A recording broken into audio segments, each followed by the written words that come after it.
Hello, आप सभी का स्वागत है रितेश हाइड्रोपोनिक क्लासेस में। आज के टॉपिक में हम हाइड्रोपोनिक के इंट्रोडक्शन के बारे में बात करेंगे। हाइड्रोपोनिक क्या होता है, कितने टाइप के हाइड्रोपोनिक सिस्टम रहते हैं। ये जो हाइड्रोपोनिक नाम है ये दो लैटिन वर्ड से मिलके बना है, जिसमें हाइड्रो और पोनस है। हाइड्रो का मतलब है वाटर और पोनस यानी कि लेबर, जो कार्य करता है इसमें पानी से कार्य करा के अपने जो क्रॉप है वो लेते हैं हाइड्रोपोनिक सिस्टम में। अगर हम बात करते हैं तो हाइड्रोपोनिक सोइललेस मेथड होती है, टेक्निक होती है। इसका मतलब हम सीधे मिट्टी को रिप्लेस करके पानी का इसमें काम लेते हैं। इसमें क्रॉप्स को उगाने के लिए मिट्टी की जगह पानी का उपयोग करते हैं। हाइड्रोपोनिक एक बहुत ही पुरानी टेक्निक है, टेक्नोलॉजी है, जिसका हम अपनी डे टू डे लाइफ में कहीं ना कहीं देखते हैं और उसका यूज़ करते हैं। पर अगर इसके कमर्शियल लेवल की बात करते हैं तो इसका उपयोग और इस पर रिसर्च जो सबसे पहले इजराइल ने इसके ऊपर किया और उससे कमर्शियल लेवल पे हाइड्रोपोनिक सिस्टम को उतारा, जो आज हम अपने हाइड्रोपोनिक सिस्टम जितने भी हम देख पा रहे हैं उसका कमर्शियल लेवल की अगर बात करते हैं तो उसका पूरा क्रेडिट हाइड्रोपोनिक का इजराइल को जाता है। पर जैसे कि हम जानते हैं हाइड्रोपोनिक टेक्निक हम अपनी डेली लाइफ में यूज़ भी करते हैं और बहुत एंशिएंट मेथड है जिसका हम देखते भी आ रहे हैं और यूज़ भी करते हैं। जैसे कि आप देख पा रहे होंगे, इसका सबसे सिंपल एग्जांपल है मनी प्लांट, जो आप डायरेक्ट पानी में लगा देते हैं किसी भी कंटेनर में और वो अच्छे से ग्रो हो जाता है। इसी के साथ हम जैसे कि देखते हैं पुराने घरों में या फिर महलों में जो खंडर हो चुके हैं उनमें देखते हैं कि उनकी दीवारों में पीपल के पेड़, बरगद के पेड़ इस टाइप से लग जाते हैं। तो वो भी एक हाइड्रोपोनिक सिस्टम ही बोल सकते हैं, जिससे कि उसकी जड़ें बहुत नीचे तक जाती, दीवारों में जाती, और जहाँ भी वाटर रिचार्ज वाला सिस्टम रहता है, जहाँ से भी उनको पानी उपलब्ध हो जाता है, वहाँ से वो पूरा एब्जॉर्ब करके पूरा अपनी ग्रोइंग में लगा देता है। तो इस तरीके से हम अपने डेली लाइफ में हाइड्रोपोनिक सिस्टम को देखते हैं और उसका यूज़ करते हैं। जैसे कि ये आप मनी प्लांट देख पा रहे होंगे। जैसे कि हम जानते हैं कि जो इज़राइल के पास का एरिया है वहाँ की जगह खारा पानी ज़्यादा मात्रा में उपलब्ध है, उसी के साथ जो मीठे पानी के रिसोर्सेज है वो बहुत कम है। तो उन्होंने इस जो टेक्निक है हाइड्रोपोनिक की उस पर रिसर्च किया, उसी के साथ उसे अप्लाई किया, तो उसके रिज़ल्ट अच्छे निकले। इसी के साथ जो प्रोडक्शन है कमर्शियल लेवल पे वो भी अच्छा हुआ। वहीं से पूरी टेक्नोलॉजी ये निकल के कमर्शियल लेवल की जो टेक्नोलॉजी है ये पूरी निकल के पूरे वर्ल्ड में स्प्रेड हुई। इस तरीके से पूरी दुनिया ने देखा और समझा कि हम बिना सॉइल के भी पानी में क्रॉप ग्रो कर सकते हैं, उसी के साथ प्रोडक्शन ले सकते हैं। उसी के साथ ये भी देखा कि आप कम स्पेस में एक फील्ड के मुकाबले ज़्यादा प्रोडक्शन ले सकते हैं। और अगर आपके पास खेत नहीं है, खेती लायक जगह नहीं है, या फिर आप किसी सिटी में रहते हैं, टाउन में रहते हैं, तो वहाँ भी आप इजीली अपने क्रॉप्स हाइड्रोपोनिक की मदद से ग्रो कर सकते हैं। इसी के साथ इसमें ये भी देखा गया कि जो हाइड्रोपोनिक सिस्टम में उसमें बहुत सारे फ़ायदे हैं, जैसे कि क्रॉप की प्रोडक्शन फील्ड के मुकाबले अच्छी आती है। इसमें जो न्यूट्रिएंट सॉल्यूशन रहता है वो भी कम लगता है जब हम खेत की बात करते हैं उसके कंपेयर में। उसी के साथ इसका मेंटेनेंस इजी रहता है, जो सिंगल पर्सन है वो भी इसे इजीली बड़े प्लांट को मेंटेन कर सकता है ऑटोमाइजेशन के थ्रू। इसमें लेबर कॉस्ट है वो बहुत कम रहती है। जैसे कि हम फील्ड में जानते हैं कि फील्ड में किसी भी क्रॉप को लगाते हैं तो उसका प्रोडक्शन थोड़ा डिस्टर्ब रहता है। जैसे कि बहुत जगह की सॉइल की बात करते हैं तो पीएच, ईसी, इन सभी चीज़ों को हम सॉइल में मेंटेन करना थोड़ा मुश्किल रहता है, पर हम हाइड्रोपोनिक में इजीली इसको मेंटेन कर सकते हैं।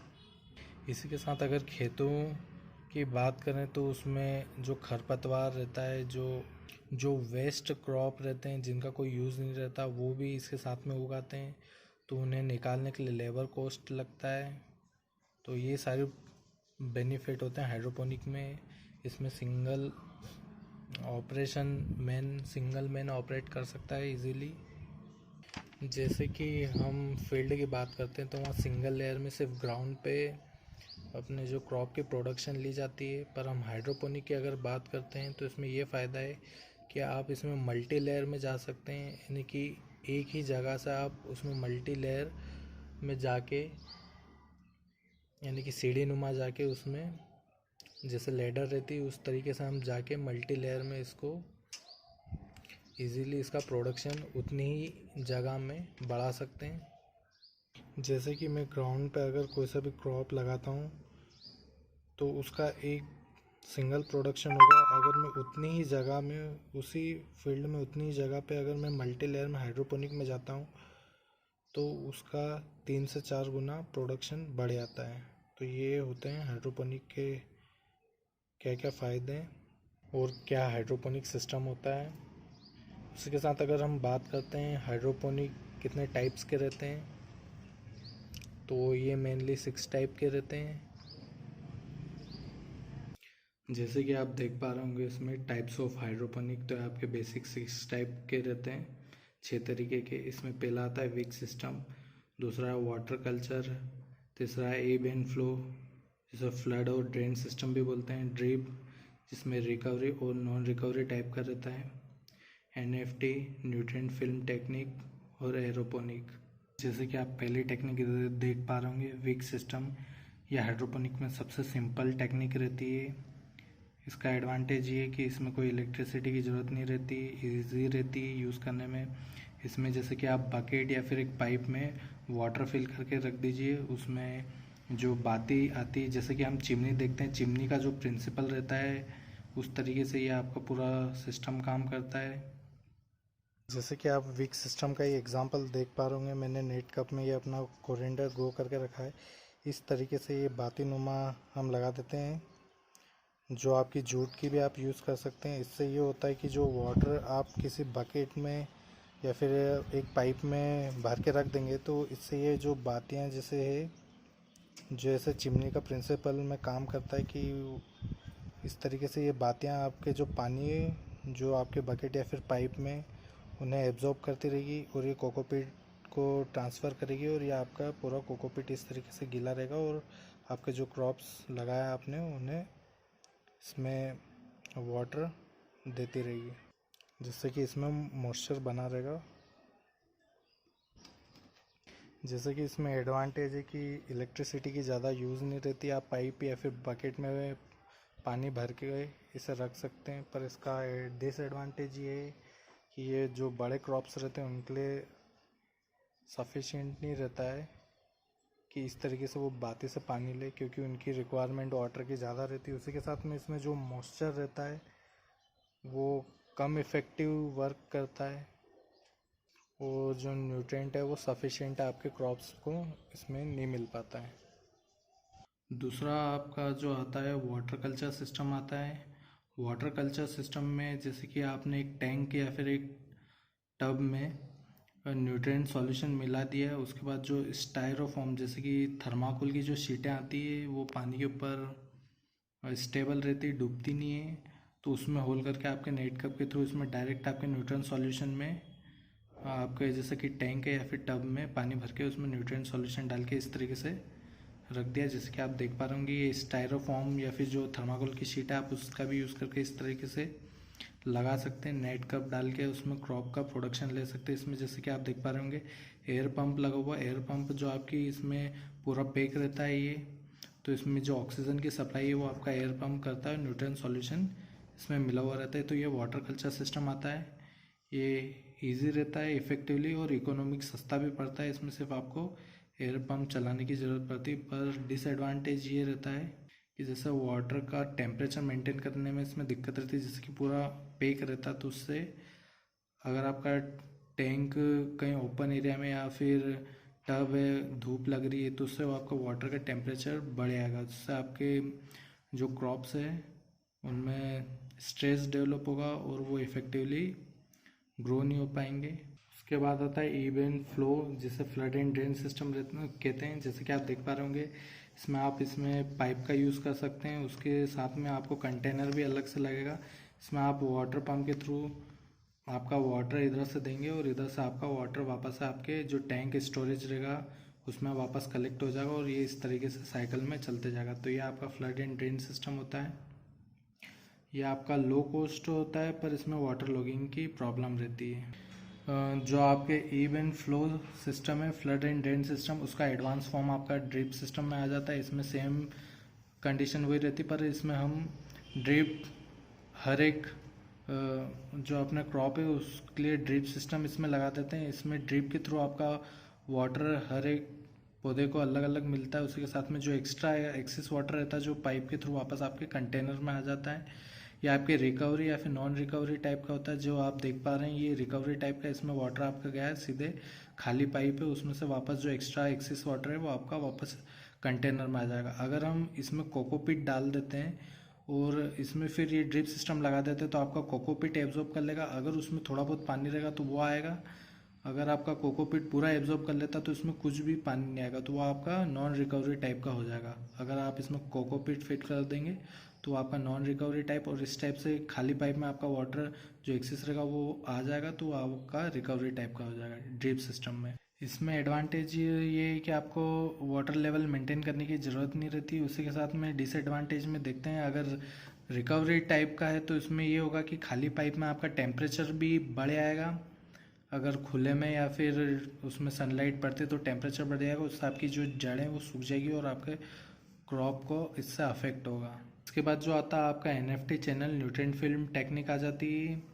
ये इसमें आपका जो न्यूट्रिएंट है वो फिल्म वाटर फिल्म के थ्रू आपके जो क्रॉप्स हैं उन्हें मिलता रहता है इसमें NFT चैनल में। इस टेक्निक में जैसे कि जो स्टोरेज या फिर टैंक रहेगा उसमें हम न्यूट्रिएंट मिला देते हैं और वो पाइप में बहता रहता है। उसी के साथ में इसमें वाटर लेवल भी मेंटेन करके रखते हैं, जिससे कि आपके जब आपका पंप कभी बंद रहता है थोड़ी देर तो उसको आपका जो वाटर है वो इफ़ेक्टिवली आपके जो क्रॉप्स हैं उन्हें मिलता रहे। उसी के साथ में इसमें स्लोप भी देते हैं कि जैसे कि आपका आधे से नीचे जो वाटर है आपके नेट कप को टच करता रहे और जो एक्सेस वाटर है वो आपका ड्रेन हो जाए आपके वापस स्टोरेज टैंक में। इसके एडवांटेज ये है कि जो आपका न्यूट्रिएंट है वो इफ़ेक्टिवली वर्क करेगा आपके सिस्टम में। उसी के साथ जो pH रहेगा वो भी यूनिफॉर्म रहेगा। और इसके डिसएडवांटेज की बात करते हैं तो इसमें जो है वाटर की जो पावर सप्लाई रहेगी वो कंटिन्यू रखना पड़ेगा वाटर सप्लाई करने के लिए। उसी के साथ में जो आपकी रूट की वेजिटेबल्स रहती है जैसे कि पोटैटो रेडिश, उनके लिए ये बिल्कुल भी सूटेबल नहीं है आपका NFT सिस्टम। 6 टाइप हाइड्रोपोनिक में से जो आपका लास्ट आता है वो आपका एरोपोनिक आता है। इसमें ग्रोइंग मीडिया की बिल्कुल भी ज़रूरत नहीं रहती। उसके साथ आपका मैक्सिमम ऑक्सीजन इसमें सप्लाई होती है। इस सिस्टम में एक कंटेनर में स्टायरोफॉर्म या फिर किसी भी लीड के उससे कवर करके, जो भी ढक्कन रहे उससे कवर करके आपके पूरे सिस्टम को बिल्कुल एयर टाइट करके उसमें पैक करके इस टाइप से नोज़ल लगा देते हैं। ये स्प्रे के फॉर्म में आपको मिस्ट देती है। आपके जो क्रॉप्स की रूट है ये मेनली जो रूट की वेजिटेबल्स रहती है उनके लिए इफ़ेक्टिवली वर्क करता है। इसमें जैसे कि आप देख पा रहे होंगे न्यूट्रिएंट सॉल्यूशन आपके मिस्ट के फॉर्म में, जो मिस्ट की नोज़ल रहती है उसके थ्रू आप में आपके ये क्रॉप्स है उसमें जाता है। तो ये जो आपकी रूट की वेजिटेबल जैसे कि पोटैटो उसके लिए अच्छा रहता है एरोपोनिक। मेनली आपकी ये जो रूट्स की वेजिटेबल रहती है उसके लिए स्पेसिफिक है ये एरोपोनिक। इसमें आपको जैसे कि कोकोपीट जो ग्रोइंग मीडिया रहता है उसमें डायरेक्ट उसकी ज़रूरत नहीं रहती। डायरेक्ट आपके जो क्रॉप्स की रूट रहती है वो इधर लटकती रहती है, उसमें मिस्ट आपको मिलता रहता। पर इसका डिसएडवांटेज ये है कि ये एक्सपेंसिव है और इसे मेंटेन करना मुश्किल रहता है। जैसे कि आप NFT का हाइड्रोपोनिक सिस्टम देख पा रहे होंगे। जो आपकी NFT चैनल है आप उसमें विक सिस्टम के थ्रू भी क्रॉप प्रोडक्शन कर सकते हैं। इस तरीके से हमने इस वीडियो में हाइड्रोपोनिक के इंट्रोडक्शन के बारे में बात की और कितने टाइप के हाइड्रोपोनिक सिस्टम रहते हैं उन्हें हमने देखा। धन्यवाद।